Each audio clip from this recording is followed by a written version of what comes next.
កញ្ញាគុណខ្មែរសិស្សគុណសាលាគុណគុណខ្មែរដូនតាកូនសិស្សលោកគ្រូគឹមវិជាតិកញ្ញាប្រកួតថ្ងៃណាទៀត ថ្ងៃទី15បង 15បាយជាមួយនឹងណា អត់ដឹងណាដឹងតដឹងដៃគូដែរ ជឿថាបាយជាមួយនៅត្រីណា ដឹងដែរដល់គេផុសទៅតែមិនដឹង មិនដឹងទេមិនច្បាស់ទេ អត់ច្បាស់ បាយបានប្រកួតទេកញ្ញា 3បង 3អត្តផលមិនដែរ តែតផលស្មើ2ខ្ញុំតាក់2 1 បាយ3ដងស្មើ2ដងអេបើបាយរហូតស្មើរហូតមែនទេ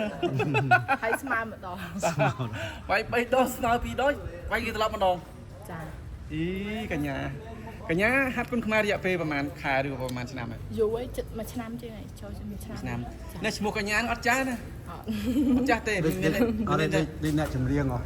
អបសុគន្ធកញ្ញា ឈ្មោះកញ្ញាអត់ចាស់ទេ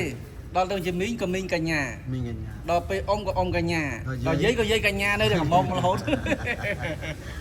កញ្ញាមកហាត់គុណខ្មែរនេះឡាញ់ខ្លួនឯង ចា ឡាញ់ចាត់ខ្លួនឯងមកហាត់គុណខ្មែរ ខ្លាច ឡាញ់ឥឡូវនេះមកពីរួតវិញ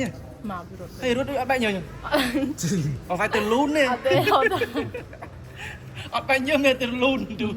ដើរ ថ្ងៃហ្នឹងអត់ទៅមេទៅក្តៅពេកចឹងទៅវាអត់សូវចេញញ៉ោ បាទអត់ទៅញើហើយកញ្ញានេះគឺវ័យ